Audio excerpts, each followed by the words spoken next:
भर चाहे जहाँ रहियो ए शिव गुरु, दिन भर चाहे जहाँ रहियो ए शिव गुरु, चर्चा होत चली अइहो ए शिव गुरु, चर्चा होत चली अइहो ए शिव गुरु,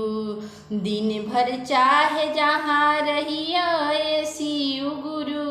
दिन भर चाहे जहाँ रहियो ए शिव गुरु,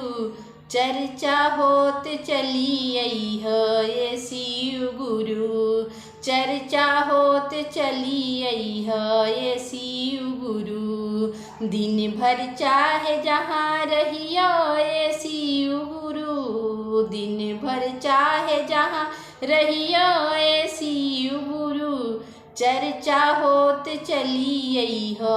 ए शिव गुरु, चर्चा होत चली अइहो ए शिव गुरु। भंगिया धतूर बेल पत्री मंगौली,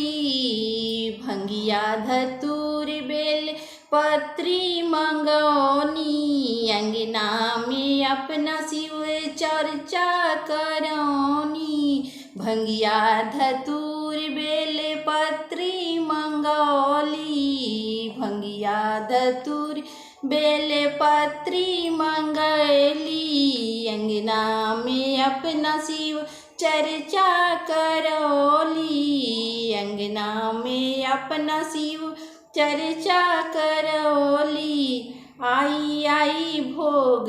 लगई हो हमार गुरु, आई आई भोग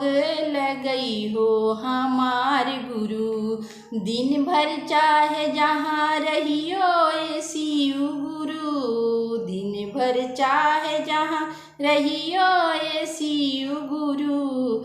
चर्चा होत चली अइहो ए शिव गुरु, चर्चा होत चली अइहो ए शिव गुरु, दिन भर चाहे जहाँ रहियो ए शिव गुरु, दिन भर चाहे जहाँ रहियो ए शिव गुरु, चर्चा होत चली अइहो ए शिव गुरु, चर्चा होत चली अइहो ए शिव गुरु, दिनों में अइहो रतियों में अइहो, दिनों में अइहो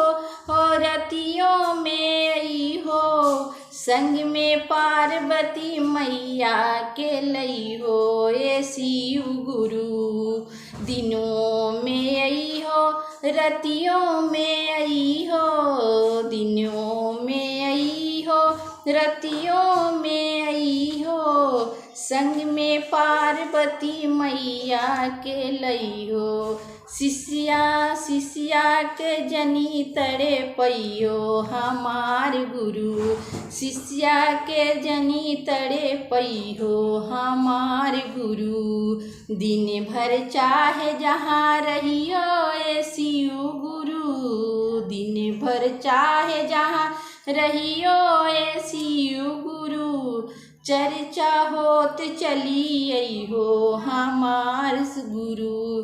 चर्चा होत चली अइहो ए शिव गुरु, दिन भर चाहे जहाँ रहियो हमार गुरु, दिन भर चाहे जहाँ रहियो ए शिव गुरु, चर्चा होत चली अइहो ए शिव गुरु, चर्चा होत चली अइहो ए शिव गुरु, अरे दिन भर चाहे जहाँ रहियो ए शिव गुरु, दिन भर चाहे जहाँ रहियो ए शिव गुरु, चर्चा होत चली अइहो ए शिव गुरु, चर्चा होत चली अइहो ए शिव गुरु। अगर मेरा गाना आप लोग को अच्छा लगा है तो मेरे चैनल को लाइक सब्सक्राइब कमेंट जरूर कीजिएगा। फिर मिलेंगे अगले वीडियो में।